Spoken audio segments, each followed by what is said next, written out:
kita harus bersyukur atas kesehatan yang sudah Tuhan kasih untuk kita. Untuk itu, Ibu minta salah satu orang pimpin kita dalam doa. Baik.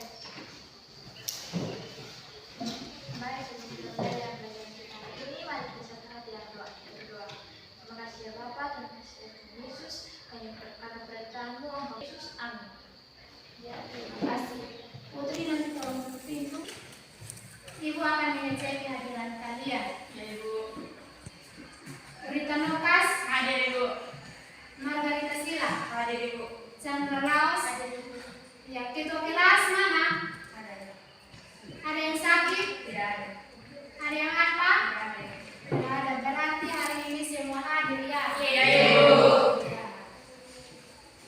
Jadi, hari ini kita akan belajar tentang keanekaragaman hayati, terkhususnya pada gen, spesies, dan ekosistem.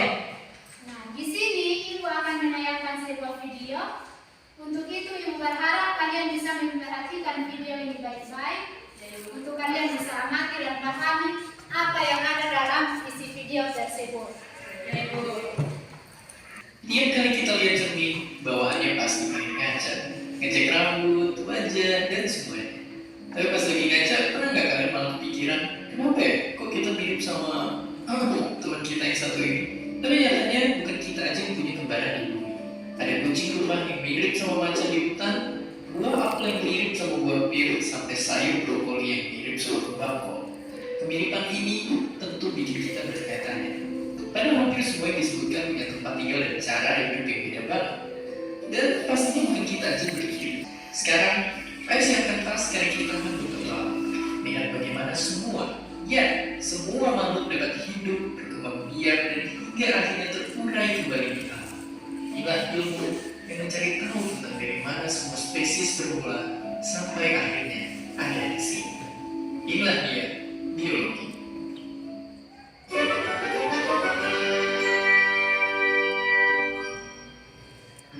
Kalau dibayangin, biologi itu kayak ensiklopedianya kehidupan yang nyatetin dan ngelompokin semua yang bernyawa. Karena emang ilmu biologi adalah ilmu yang membahas segala sesuatu tentang makhluk hidup. Dan dari sana kita bisa tahu banyak banget informasi tentang mereka. Berjilid-jilid informasi yang membahas lengkap tentang makhluk hidup. Dan dari dulu sampai sekarang catatan itu terus makin panjang. Dari meneliti satu persatu makhluk hidup di alam, kita bisa tahu dan manfaatin buat banyak hal. Dari yang paling simpel kayak nyari tahu apa yang bisa dimakan dan apa yang bisa nyebabin keracunan. Atau meneliti benda kecil yang akhirnya bisa bikin tubuh kita lebih kuat. Atau sampai paling keren, modifikasi tubuh kita untuk jadi lebih canggih di masa depan. Semua dipelajari lewat biologi. Dari hasil meneliti sejak dulu sampai sekarang, ilmuwan udah ngumpulin semua informasi itu ke ensiklopedia kehidupan yang sekarang ada banyak serialnya. Karena biologi itu emang luas banget, dan cabang ilmunya juga ada banyak. Sekarang, ayo kita bedah satu-satu, kita mulai dari gambaran percabangan biologi itu sendiri. Sebenarnya dasar semua ilmu biologi hanya dua, evolusi dan genetika. Mempelajari cabang ilmu lainnya akan lebih mudah kalau dua itu udah kita pahami konsepnya. Kalian sudah nonton video? Sudah. Nah, dari video ini kira-kira apa yang kalian amati atau apa yang kalian pahami tentang video ini? Dari video ini ada seorang anak yang sedang bercermin dan ada gambar buah apel dan buah pir, ada juga gambar sayur brokoli dan kembang kol. Dan di sini di dalam video ini tadi saya melihat bahwa biologi itu belajar tentang kehidupan juga. Dan di sini saya mencatat beberapa hal dari video ini bahwa fisiologi itu membahas tentang fungsi organ-organ dalam kehidupan dalam makhluk hidup, sedangkan mikologi itu berbicara tentang makanan yang beracun dan makanan yang tidak beracun. Jadi, dari video tadi itu dia menjelaskan tentang keanekaragaman hayati yang ada dalam kehidupan sehari-hari. Nah, di tadi video yang pertama itu ada seorang anak yang bercermin. Nah, ketika dia lihat cermin, ternyata dia punya bayangan yang ada di cermin itu sama dengan dia punya wajah asli. Terus yang berikut itu ada pohon, ada bunga, yang dia satu bunga, dia satu nama yaitu bunga anggrek, tetapi dia memiliki warna yang berbeda-beda. Terus ada buah apel yang sama dengan buah pir. Ada bunga kol yang dia sama dengan kembang kol. Dia sama dengan brokoli. Jadi ingat itu baik-baik. Ada perbedaan dan juga ada kesamaan. Di sini ada dua gambar. Coba kalian perhatikan kedua gambar tersebut. Ada gambar apa?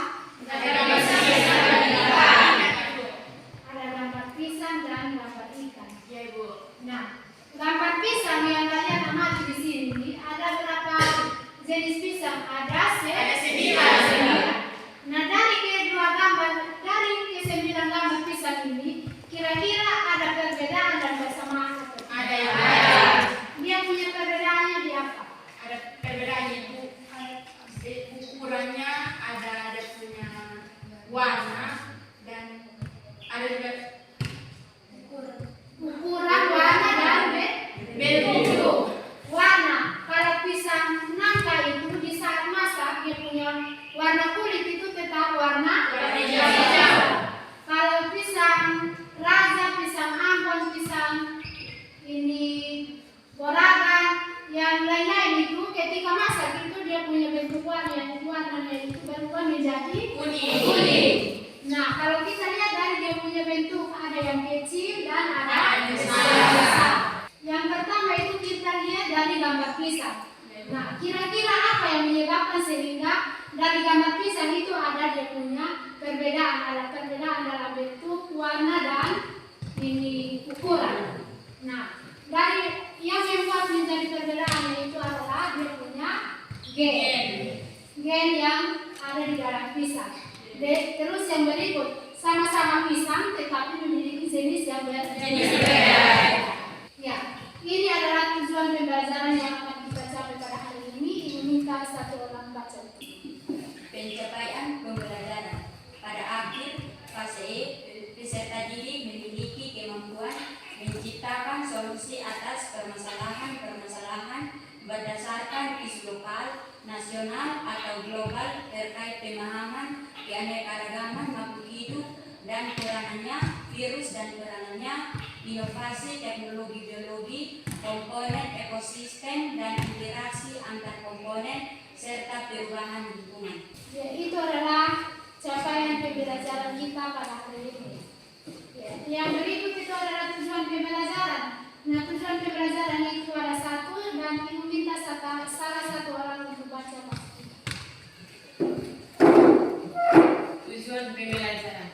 Peserta didik mampu menentukan, mengidentifikasi tingkatan keanekaragaman hayati dengan menyajikan laporan dari hasil pengamatan serta menganalisis interaksi yang terjadi antar komponen ekosistem dengan menyajikan data hasil pengamatan di lingkungan sekitar secara logis, kritis, dan kreatif.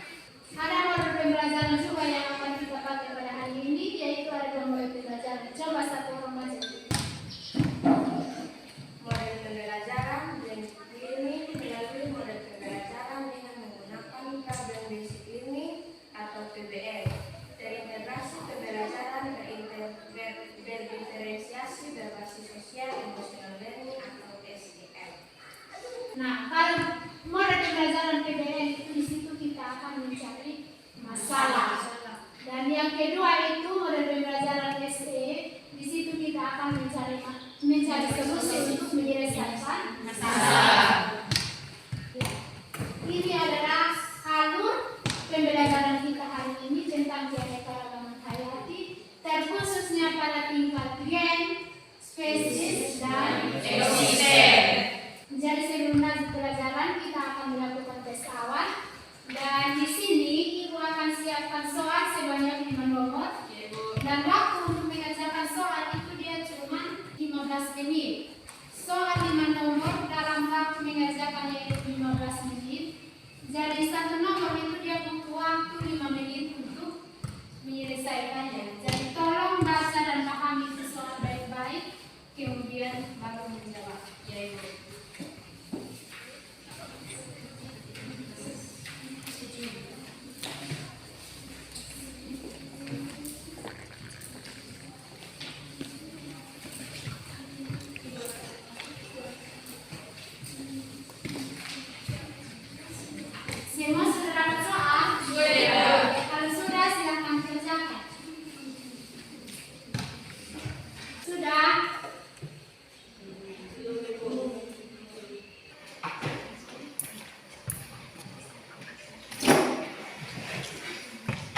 Setiap kali kamu keluar rumah dan melihat lingkungan di sekeliling, ternyata banyak banget ya jenis makhluk hidup di sekitar kita. Ada berbagai jenis makhluk hidup, seperti bunga, burung, kucing, pohon, kupu-kupu, dan lain sebagainya. Keberagaman makhluk hidup tadi itu terjadi karena adanya pengaruh faktor genetik dan faktor lingkungan. Biasanya sih yang sering kita temuin yang ini nih, yang warnanya merah.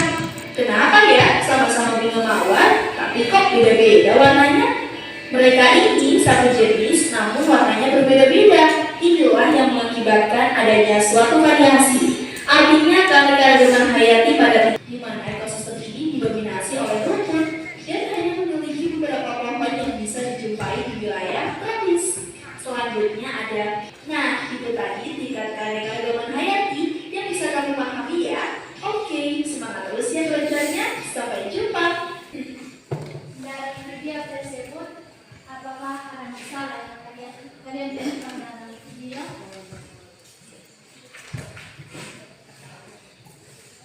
Apakah ada masalah yang kalian temukan dalam video?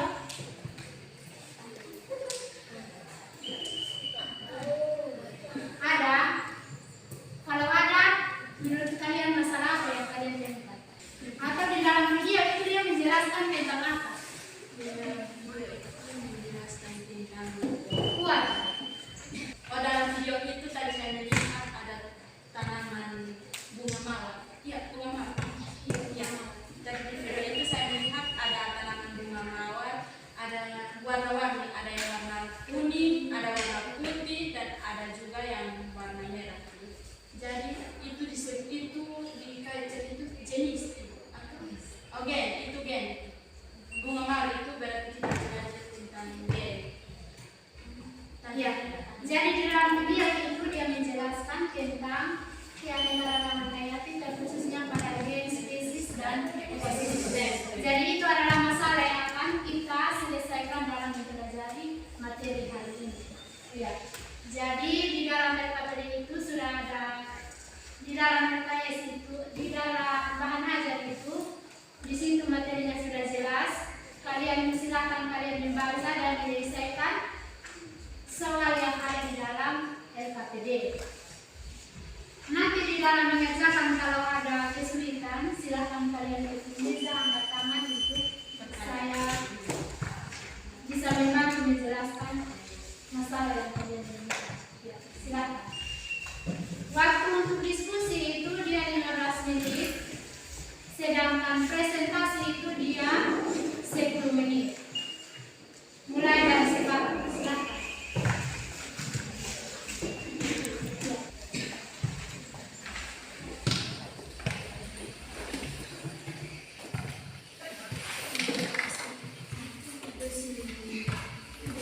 Dari kelompok 1 ini nanti mengamati tentang buah pisang dan buah jeruk. Di situ nanti kalian mengamati dia punya berbagai jenis, terus dia punya faktor yang menyebabkan sehingga terjadinya perbedaan antara buah pisang dan buah jeruk.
sudah ibu belikan dan ini kami kerja di rumah, dan hari ini juga kami akan mempresentasikannya di depan. Dan teman-teman, materi kita hari ini tentang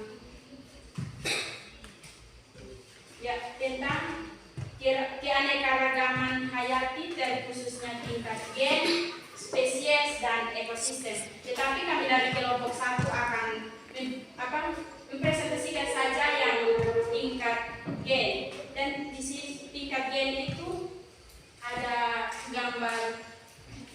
gambar pisang dan gambar jeruk. Dan di sini juga kami akan, di sini ada permasalahan yang harus di sini juga ada permasalahannya. Dan dalam buah pisang dan buah jeruk ini ada beberapa permasalahan, yaitu pertama buah pisang. Buah pisang permasalahan yang terdapat di dalam buah pisang itu penyakit layu furasium dan penyakit darah atau layu bakteri, kekurangan nutrisi, masalah drainase, ada 4. Sedangkan tanaman jeruk atau buah jeruk itu ada dia punya masalahnya sendiri, yaitu hama atau kutu daun, hama tungau, penyakit kuning, dan masalah tanah. Di sini juga ada keanekaragaman genetika yang tampak dan faktor yang menyebabkan terjadinya perbedaan. Di tanaman pisang itu keanekaragaman genetika yang tampak. Keanekaragaman genetika yang tampak pada buah pisang adalah keanekaragaman genetika pada pisang terlihat dari perbedaannya morfologi atau bentuk, ukuran, dan warna, dan agronomi atau tinggi tanaman, jumlah buah, dan lain sebagainya. Di antara berbagai kualitatif penelitian menunjukkan bahwa pisang liar memiliki keanekaragaman genetik yang lebih besar dibandingkan pisang budidaya yang dapat memberikan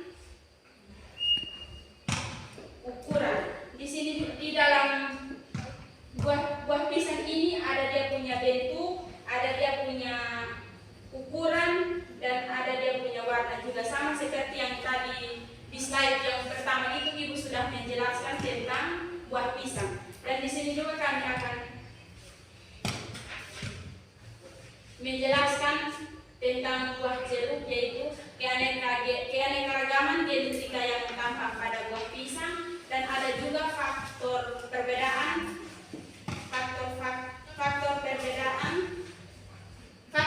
faktor yang menyebabkan terjadinya perbedaan. Keanekaragaman genetik yang tampak pada buah pisang adalah bentuk dan ukuran. Jeruk memiliki berbagai bentuk buah, mulai dari bulat, oval, hingga lonjong. Ukuran buah juga bervariasi, mungkin dari yang kecil hingga yang besar. Ada juga warna kulit jeruk juga beragam, ada yang hijau, ada yang kuning, ada yang orange, bahkan merah. Warna daging buahnya juga berbeda, ada kuning jingga, merah, bahkan putih. Ada juga dia punya rasa jeruk sangat beragam, mulai dari asam segar seperti jeruk nipis dan lemon, hingga manis seperti jeruk suknis dan beberapa jenis jeruk mandarin. Faktor yang menyebabkan terjadinya perbedaan pada buah jeruk disebabkan oleh interaksi kompleks antara faktor genetik yang menentukan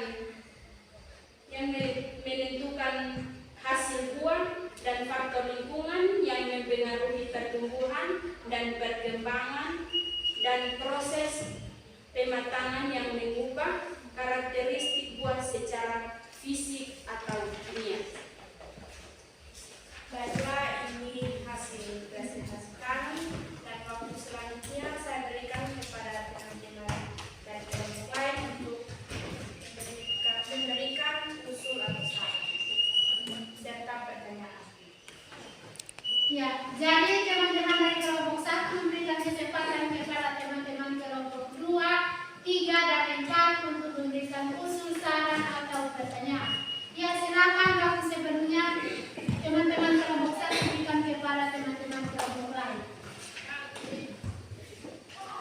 Terima kasih atas waktu dan kesempatan yang saya peroleh.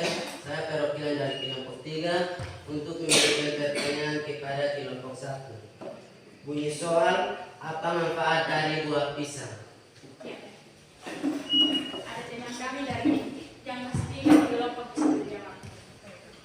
Baik, terima kasih atas waktu dan kesempatan yang saya peroleh. Saya mewakili teman-teman saya dari kelompok 1 untuk menjawab pertanyaan dari kelompok 3. Jawabannya, manfaat dari buah pisang untuk meningkatkan kesehatan jantung, membantu pencernaan, mengontrol berat badan, dan meningkatkan suasana hati. Mungkin ini jawaban yang diberikan oleh teman saya. Apakah atau sudah pas? Dari teman-teman kelompok lain mungkin ada pertanyaan atau soal. Baik, inilah hasil presentasi kami yang cepat sama halnya dengan dia yang misalnya begitu cepat namun kenalnya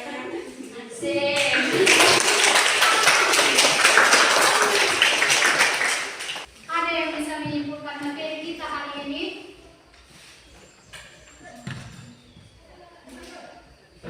Ya, coba. Nevermia menyimpulkan materi kita hari ini.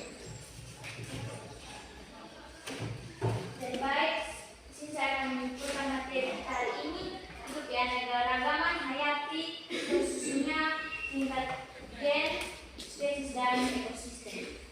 Kesimpulannya, itu mempelajari gen, spesies, dan ekosistem, memberikan pemahaman mendalam tentang keragaman hayati dan manfaatnya bagi kehidupan.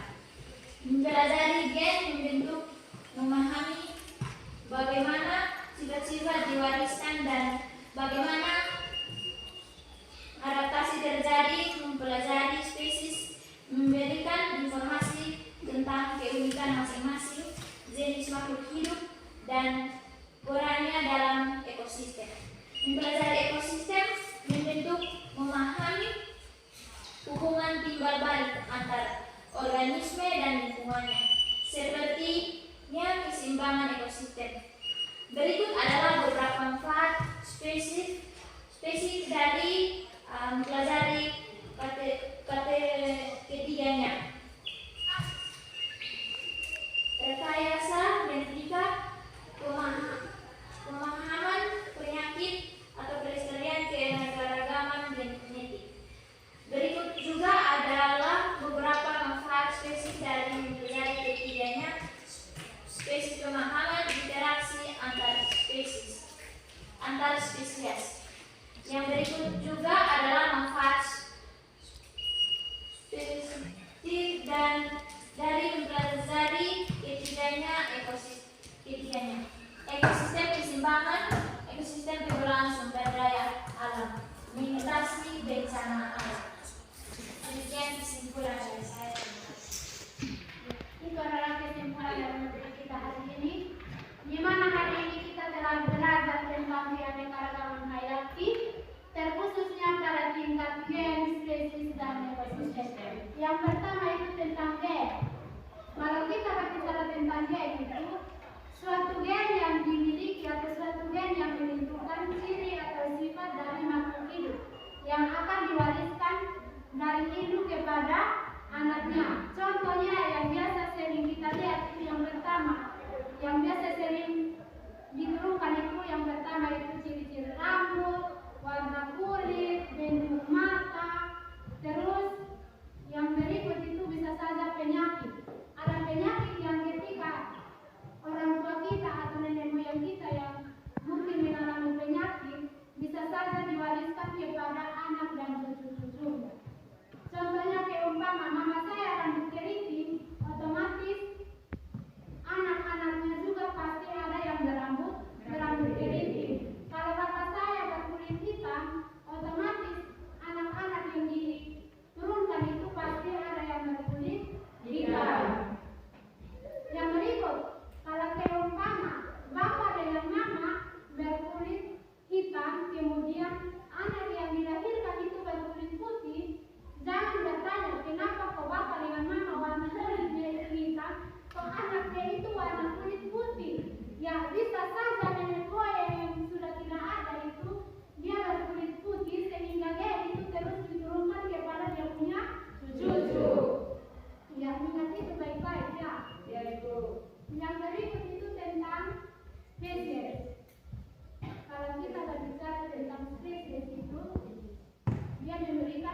kita, maka mari kita satu hati dan berdoa. Kita berdoa.